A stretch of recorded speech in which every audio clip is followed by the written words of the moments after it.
सोनीपत के कालूपुर चुंगी के नज़दीक 9 साल की बच्ची को कुचलने का मामला सामने आया है। स्कूल जाते समय 9 साल की छात्रा निशा की बस के टायर के नीचे आने से दर्दनाक हादसे में मौत हो गई है। हालांकि जिस बस के टायर के नीचे आने से निशा की मौत हुई है, उसी बस के ड्राइवर ने बच्ची को नागरिक अस्पताल में पहुंचाया, लेकिन निशा की मौके पर ही मौत हो गई थी। मौके पर पुलिस नागरिक अस्पताल में पहुंचकर पोस्टमार्टम के लिए कार्रवाई शुरू कर दी। वहीं निशा के स्कूल में भी गमगीन माहौल है। क्लासरूम में उनकी दोस्त उसे काफ़ी मिस कर रही है और वहीं टीचर ने बताया कि वह पढ़ाई में बहुत अच्छी स्टूडेंट रही है। सोनीपत के कालूपुर चुंगी में किराए के मकान पर रहने वाले राकेश को क्या मालूम था कि आज के बाद वह अपनी 9 साल की बेटी निशा को कभी मिल नहीं पाएगा। सुबह का वक्त और बेटी का स्कूल जाने के प्रति बेहद ज़्यादा दिलचस्पी उसे न केवल घर पर बल्कि क्लासरूम में भी टीचर और उसकी सहेलियाँ भी बहुत मिस कर रही हैं। जानकारी के मुताबिक सुबह 7:40 पर जैसे ही मंडी के गेट के सामने निशा पहुंची तो नवीन पब्लिक स्कूल की बस मौके पर पहुंची और मोड़ होने के कारण निशा दिखाई नहीं दी और बस का आगे के हिस्से का टायर बच्चे के सिर के ऊपर से गुजर गया और इस दर्दनाक हादसे में 9 साल की निशा की मौके पर ही मौत हो गई। गौरतलब है कि हादसे के बाद बस के ड्राइवर ने निशा को नागरिक हॉस्पिटल में पहुँचाया। मौके पर पुलिस ने पहुँचकर मामले की जाँच शुरू कर दी है और शव का पोस्टमार्टम करवाकर परिजनों को सौंप दिया। गौरतलब है कि वहीं मोहन नगर के गवर्नमेंट प्राथमिक विद्यालय में दूर दराज से बच्चे पढ़ने के लिए आते हैं और इसलिए यहाँ पहले भी कई बार रोड हादसे हो चुके हैं, क्योंकि स्कूल के चारों तरफ सड़कें लगती हैं। कुछ दिन पहले राहुल हॉस्पिटल के नज़दीक एक गाड़ी ने एक बेटी को टक्कर मारी थी, जहाँ उसकी गले की हड्डी टूट गई थी और उसका अभी भी इलाज चल रहा है। वहीं हमारे संवाददाता निशा के स्कूल में पहुँचे तो स्कूल में माहौल काफ़ी गमगीन नज़र आया। क्लासरूम में निशा की टीचर अन्य स्टूडेंट को मूड चेंज करने के लिए पढ़ाने का प्रयास कर रही थी, लेकिन वास्तविकता तो यह थी कि ना टीचर का पढ़ाने का मूड था और ना ही बच्चे आज कक्षा में पढ़ना चाह रहे थे, क्योंकि आज उनके साइड वाले बेंच पर बैठने वाली क्लासमेट निशा कक्षा में नहीं थी। हालांकि कुछ बच्चों को मालूम हो गया था कि निशा का एक्सीडेंट हो गया है। निशा की टीचर ने बताया कि क्लासरूम में सभी बच्चे दुखी हैं।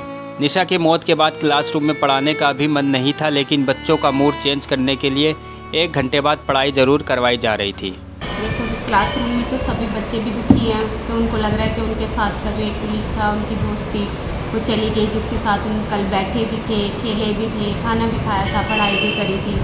एक बार तो आते ही सबको सदमा लगा था, इवन पढ़ाने का भी दिल नहीं कर रहा था, लेकिन फिर बच्चों का मूड चेंज करने के लिए, थोड़ा उनको डाइवर्ट करने के लिए 1 घंटे बाद फिर हमने उनकी पढ़ाई की तरफ फोकस किया, ताकि बच्चे थोड़ा भूल सकें। जो थे वो तो रो भी पड़े थे क्लास के भी, जिनकी वो बेस्ट फ्रेंड थी, जैसे सिमरन थी, मुस्कान थी, ज्योति थी। उन्होंने तो उसे बहुत ज़्यादा मिस किया, उनके साथ बैठती थी, खेलती थी। हमने हर पेरेंट्स से यही कह रखा है कि जी आप अपने बच्चों को स्वयं स्कूल में छोड़ के जाया कीजिए और छुट्टी के समय उन्हें पिकअप किया कीजिए।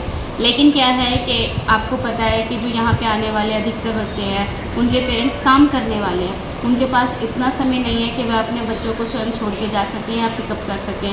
एक के साथ कई बार 4-5 भी आ जाते हैं, नहीं तो 4-5 बच्चों का ग्रुप आता है जो बड़े भाई बहनों के साथ आते हैं। वहीं निशा की सहेली सिमरन और मुस्कान अपनी सहेली के चले जाने से भावुक भी हो गईं।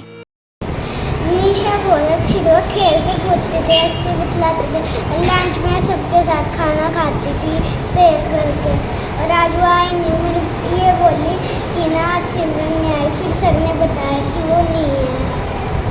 तो 9 साल की है, सुबह 7:40 पे स्कूल जा रही थी तो बस के साथ हादसा हुआ, बस ऊपर सिर के ऊपर से निकल गया। मनीष नाम है जी मेरा। सर मैं सामने से आ रहा था, तो सामने से बच्चे जा रहे थे आगे से ऐसे जी, तो मैंने उन्हें देख लिया, मगर हॉर्न मार देता हूँ क्योंकि मुझे टर्न लेना था कि वो रुक जाएं। तो वो रुकने की बजाय क्रॉस करके वो वाली सड़क कर क्रॉस के कंडक्टर साइड में आ गए। तो फिर मैंने भी बस स्लो करी कि स्लो तो है ही मोड में। तो जब उसके बगल में एक सीवर है, उसके जस्ट आगे थोड़ा एक और सीवर है, उसमें थोड़ी सी किनारी सी है ऐसी सी, ताकि पैर रखे तो कोई ऐसे हो जाए, वो स्लिप हो जाए। तो सर मैंने कंडक्टर साइड भी ध्यान दिया तो 2 बच्चे तो दिखाई दे रहे थे, 3 थे वो, तो 2 बच्चे तो मुझे दिखाई दे रहे थे। एक थोड़ा लग रहा था मुझे, हाँ मुझे लगा कोई दिखाई नहीं दे रहा है, पर मैंने स्लो ही कर रखी थी। और थोड़ा सा आगे बढ़ने के बाद सामने से आवाज़ आई, अरे भाई रुक जा।